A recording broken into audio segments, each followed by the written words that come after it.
how much of your life right now is organized around knowing things, knowing what's wrong, knowing what needs to change, knowing where things should go, knowing what you want, knowing what would finally make you happy. Hello and welcome to the Pipalik and Serafina podcast. We are siblings by blood and co-founders and besties by choice. We founded Magic is Key. We're on a mission of spiritual evolution for humankind. We're going to build a temple north of the Alps one day. That's our big mission. And today, what I want to share with you is the reason why increasing uncertainty in your life might benefit you more than reducing uncertainty.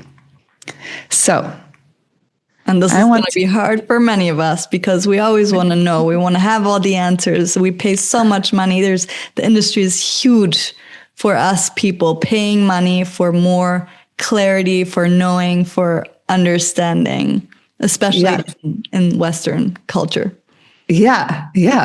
And here's the question I want to ask you. So this might make you a little uncomfortable. I asked you, Serafina, I'm asking everyone listening now. So how much of your life right now is organized around knowing things, knowing what's wrong, knowing what needs to change, knowing where things should go, knowing what you want, knowing what would finally make you happy?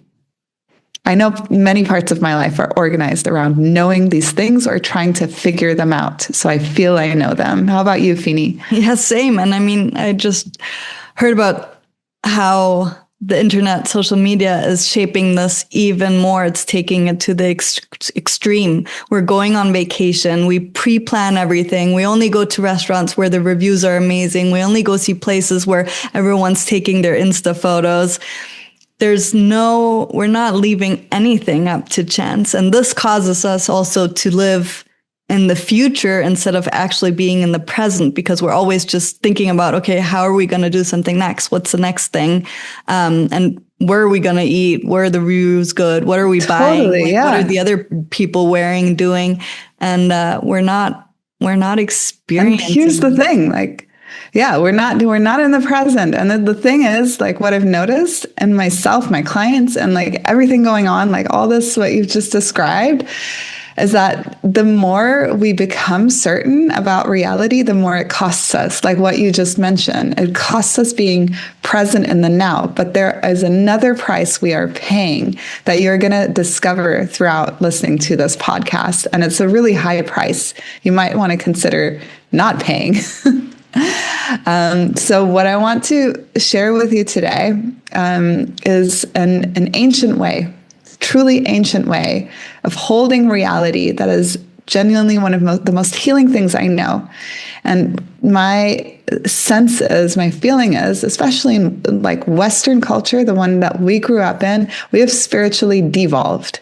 And now we have everything available to us to spiritually evolve again. So I'm going to save the most useful part for the end, because we'll first cover some topics, some points, so you can really feel what I want to share with you about this, about increasing uncertainty, before I give you this final magic key. And all of this is super important because there is so much uncertainty. You cannot control every part of your life. We cannot control the world. It's an illusion. Don't know what's gonna happen. Even in our own lives, right? We don't know. Are we gonna get really sick tomorrow? This is an accident. We really don't know. So that all sense of control and knowing is this illusion. Yeah. So what you mentioned before, right? Certainty is being sold everywhere. Buy this one thing and you'll get this as a result, and this will change in your life, and this longevity thing and this health thing and workout and fitness. And on the one side, this is what's wrong with the world, because it implies that we need fixing and that there is a solution from the outside that can somehow hand us a feeling, because all these ads, they focus on selling us a certain feeling first that draws us in to their solution. But on a global level, right, it's stressful. And then Yeah, because of everything that's going on in the world. And on a personal level, it's even more relentless. Like we just covered it. Like we need a certain goal that we need to achieve. We need to become a certain version. And there's essentially nothing wrong with that on the surface. Our goals are real. They're valid. It's good to have them. Our problems are real. Our grief is real. But when we organize our whole reality around what we can name, what we can measure and move towards, then something, a very valuable part of ourself, closes down. And here's the key, the magic key. What is it that closes down? So the thing is, we begin living firmly in one world. And I'll explain what this means. It's not a natural state to humans. And living in just one world, from the perspective of, every shamanic tradition I know of, every mystery tradition, every occult, but even like mindfulness, it's not safety. It's not at all safe. It's a kind of spiritual suffocation and spiritual exile, being out of touch with the sacred, not only around us, but within us, is the cause of so much anxiety and hurt and separation, and also just like the judging voice in our heads in this world. So, what does it mean to live in different worlds? Is that a question, Fini? Yes, that's a question. Yes. Did you read my mind or did I ask it 2 minutes ago? You're my sister. So, we already I only know one world so far. Okay, so do you daydream? Yes. That world, that realm of daydreams is one world. Do you sometimes get taken over by your emotions? Yes. That's another world. Do you sometimes go into ultra focused doing mode? Yes. That's another world. Do you sometimes feel the imminent presence of the sacred and the beauty of the world, like flowing through your heart, your being, and your soul, and everything is vastly open when you're on a sailboat or out in nature?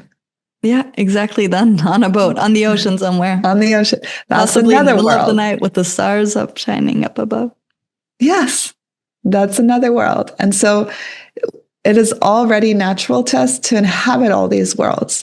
And a lot of these worlds are full of uncertainty. The world of daydreams, nothing's certain there. The world of imminent presence of the sacred, what is certain in that moment? Nothing. We simply are blissed out, present. The only one where we try to make things certain is the doer. It's like getting things done, managing things, figuring out things. It's the ego, the mind, and it has its benefits. But when you've done a lot of weightlifting, it's time to focus on stretching. And we've done a lot of as a culture. You can't just do weightlifting without the stretching. I mean, ideally, yes. You start both at the same time. Yes. There's no balance. There's no harmony, right? Okay. So most of us, what you're saying is most of us are, or a lot of us are living in the world of the brain. Yes. The most of the time. Mind.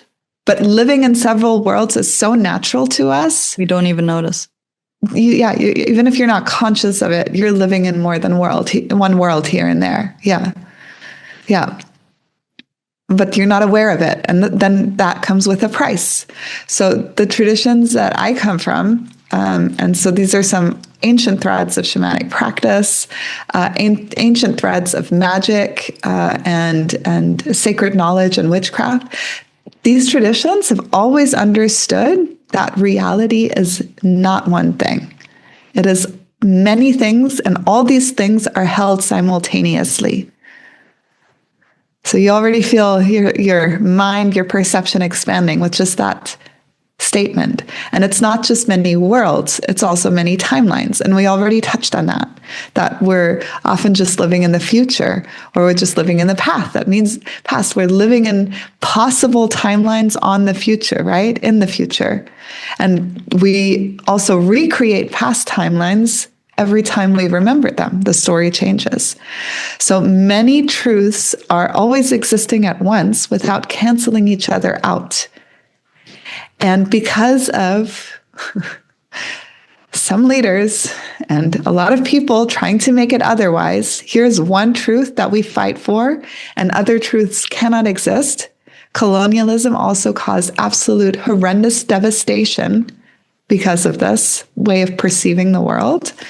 It causes so much grief and pain in the world. And on the other side, the people and the practitioners who can consciously move between the worlds are able to hold grief and beauty at the same time, are able to hold the terror and the wonder, the known and the radically unknown all at once. And I love saying radically unknown because the root of the word radical is roots, deeply rooted. Mm-hmm. I'm remembering correctly. So imagine the kind of healing and freedom that no amount of goal setting or problem solving can touch is available to the person who can consciously access all these worlds. And to put this in a practical example, because to the Western mind, this might sound destabilizing, rather than practical and useful. So imagine, our parents, our parents are getting older. Something I think about is, how am I going to handle when one of them dies? And I know the grief will be immense. And as someone who has, trained now consciously for almost 2 decades, maybe more, I think it became conscious really when I was 11 or 12. Even though it was tentative, the many worlds I can hold then in that moment, like, yes, I've lost someone, but also the beauty and the tears and the breakdown. There's a song, actually, there's beauty in the breakdown. And so I'm mentally been preparing myself for years, the same way I have with my dog, right? For over 10 years. I'm like, one day he'll die. To celebrate also, to hold many truths, like, yes, it's sad, it's awful. Yes, it's so beautiful, because I would not feel all this grief if it wouldn't be for all the love. Yes, I'm getting older as one generation moves. I'm feeling me moving on to the next generation, which is very real right now because of a death in our family. So all of this together, and rather than it being destabilizing, that kind of situation, also getting fired, all these things, they can overwhelm us in an instant. Dealing with illness, it's so easy to get overwhelmed if you're in one reality. But if you expand to hold many realities, if you are able to hold many worlds, then you have access to all these different modes of perception that, rather than getting overwhelmed, you might still get overwhelmed for a bit, but like fully overwhelmed and locked down and just deep in grief or depression, rather than all of that, you can move through it in a different way and expand through it and feel everything. This does imply that you have some support system. Personally, I have guides I'm always working with. I think that's a very helpful thing. And I know the world is generous, and there are many people also offering free and low-cost services. And there's many communities as well. I've come to realize there are communities. If you look for them, you'll find them, supportive communities. And it also implies a certain mental stability, or not stability, but I want to also acknowledge that this is not the right answer for everyone, mm-hmm. But for many, it will be. I'm thinking of baseline,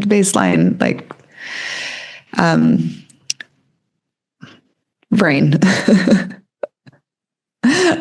I can't say normal, but a general. So everything's normal. I want to say that everything's normal. So does that make sense so far? That makes sense. Yeah, I'm ready for how can I implement? Yeah. Can I do at home? So again, if nothing is certain, and if what seems bad might end up doing good, and what seems good might end up doing harm, then And from that perspective, the best outcome for your life is genuinely unknown. So in that case, what do I hold on to? You know? And that's the right question. And I'll answer it. No, not yet. But really, it's like, here's the vision I have for myself, how I want to feel, what I want to experience on a deeper level. And it's like giving the how of it all away. It's like, like you said, we look at the reviews, finding a restaurant, but you could just say, I want to feel so blissed out while I eat dinner. And then you just go on a stroll around town and sniff out the yummiest spot. And even if the food sucks, you might still feel blissed out if you have a sense of humor. So there's always a way. So here is what living between the worlds looks like in practice. And I really want this to be useful and not just beautiful. And you let me know if you get it, Fini, then we're on it. All right. Sounds good. So one step you can take is to dream yourself through imagination or good book to a time in history when the world felt just as uncertain and terrifying as it does today. We don't have to go too far back for that, because we tend to think, oh my God, this is the most stressful, and is it ever going to get better? And there's so much going on in the world right now that's so stressful. And so when we dream on back, to humans surviving the Great Flood, humans surviving war, humans surviving like so many times of uncertainty, of strife, of upheaval, just in the last couple thousand years, right? Think of all the communities that held together through the collapse. Think of all the women who kept old practices alive, even through centuries of persecution. These people, these strong communities, and we stand on the shoulders. Like I would dare say, each and every one of us is related to someone who went through it and stayed strong and persevered, even though they did not know how it would end. Like us today, they also didn't know how it would end. And they held many truths at once and kept moving. This might turn out well, this might turn out bad. Here's all the grief, but you also in that have to hold on to beauty to persevere. And this is where spirituality comes in. Like when you have access to the sacred, there's something within you that becomes so much more resilient, kind, open-hearted, that can go through some of the most challenging ordeals and come out on the other side still seeing beauty. Another way it looks like in everyday life is shifting your state of consciousness deliberately. So being able to do that. For example, going from really sharp focus mode, balance sheet, job application, changing diapers, to a vast open awareness where you feel the stable ground beneath your feet, the air above you. And you remember the air that we breathe, that's also birthed by our living Mama Earth. And both those states are real. Both of them are necessary. Imagine how much you can gain, how many gifts you can receive if you go from doing your taxes and then when you take your break, you're not just picking up your phone and checking what's new or eating some food. You're also going into that state of oneness. Does that make sense? So it's a skill of moving between these states consciously rather than being trapped, and acknowledging them both as real and important. And doing this, practicing this will help me. Think of well-being. Just think of well-being. And what we mentioned in the beginning, anxiety, loneliness, the feeling of separation, the not even knowing yourself properly because you're disconnected. There's an interesting study I read, and it was done, I think, adolescents and grown-ups. I can actually look it up, who it was, what it was, but not right now because we're recording. But it was said, it was in the 70s, and this doctor had different subjects. Some got the subliminal message, mommy and I are one. And this is, mommy is, also the earth. It is not just, our actual mothers. It's like in all its metaphorical, archetypal meaning.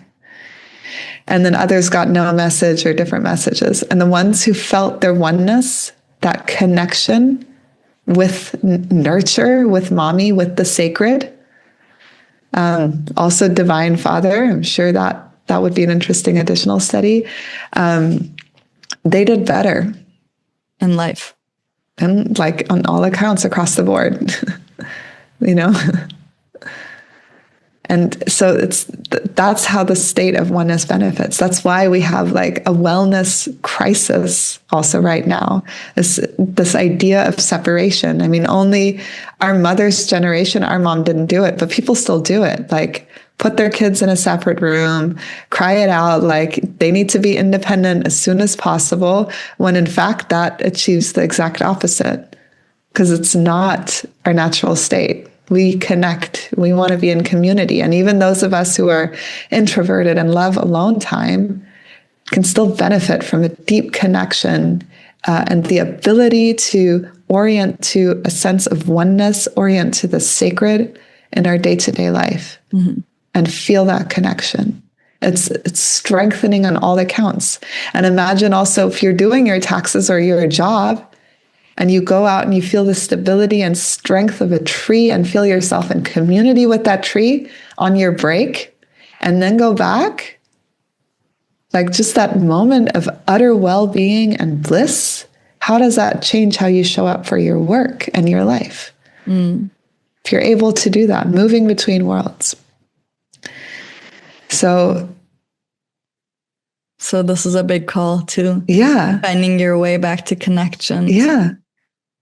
Imagine knowing how to feel the unseen when things are the hardest. I think more of us need to open up to the spiritual and to allow it in, and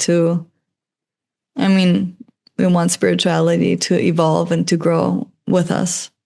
Yes. Yeah. So. Yeah. Yeah.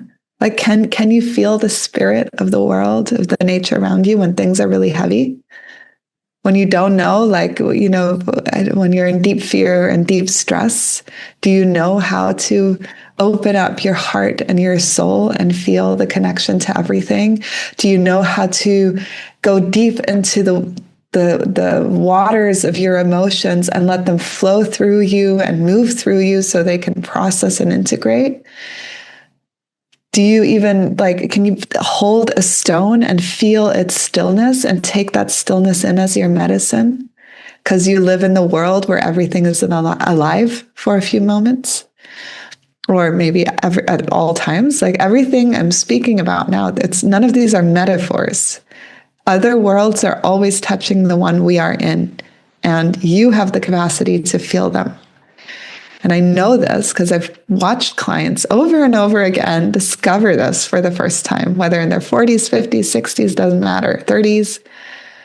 And once you know how to touch the sacred and you feel confident that your experience is real, or you can at least accept it, everything changes. Yeah.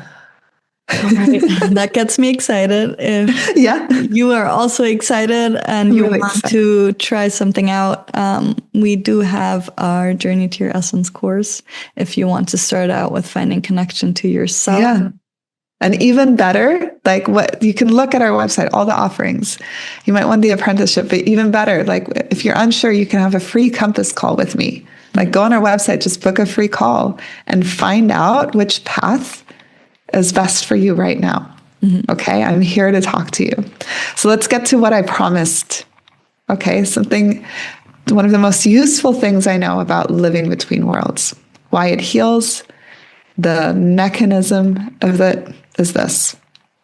So, and we've hinted at it, but let me just bring it down, bring it home. So when you're locked in one world, in just one reality, in just one version of what's true, you can only be as large as that world. And if you're thinking like, you're really attracted to spirituality and like discovering the cosmic nature of yourself or just feeling better, but you're locked into one state, that's going to be really tough. Because in that state, in that one world, it's also harder for you as a person to grow and to change. And that is natural to us. We grow and we change throughout our whole life. And so your capacity, one example, to hold grief or uncertainty or transformation or joy is limited to what this one world, this one perception of reality can contain. Mm-hmm. Like this one belief system, essentially. But when you learn to move between worlds in the ways like those are just starting points that I just described, where you hold many truths, many timelines, many states of consciousness simultaneously, you're at least aware of them, moving back and forth a little bit, noticing it, just to start it with. Then you become larger, or you remember actually that you are larger than any single reality. And that is so freeing. So when you are facing something larger in your life than what you feel you can handle, it's going to be a lot harder for that to overwhelm you. Not because it becomes less real or less painful, but because you can meet it from a place that is wider and greater than the event itself. And I love that experience, right, of astronauts. When they leave the planet, they look back, see how fragile it is. And they're like, whoa, like, what are we even on about? We're this tiny blue planet in a vast blackness.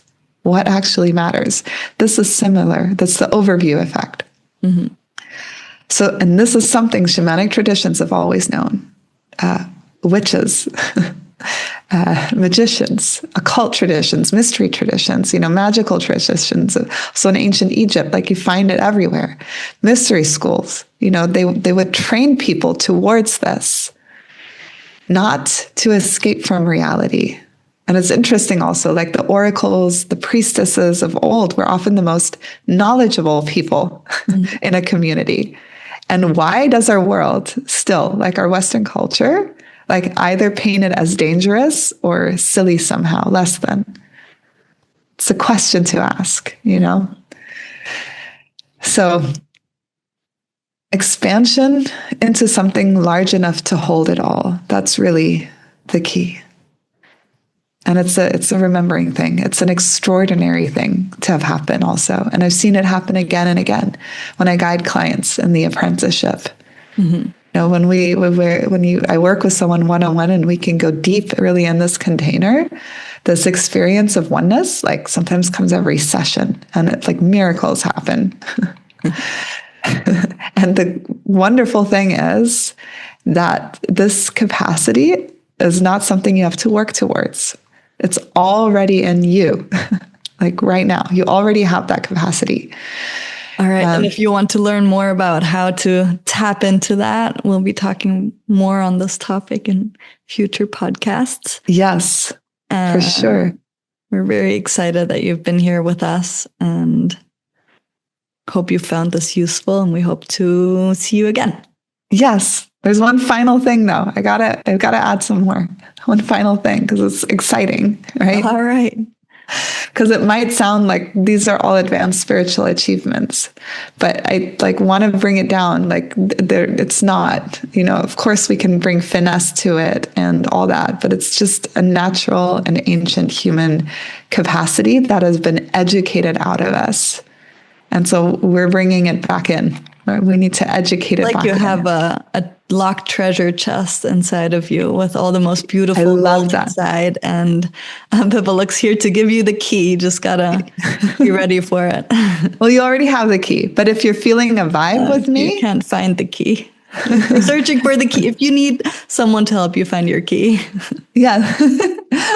Like if you're feeling a vibe with me, I'm here. Like get on a compass call.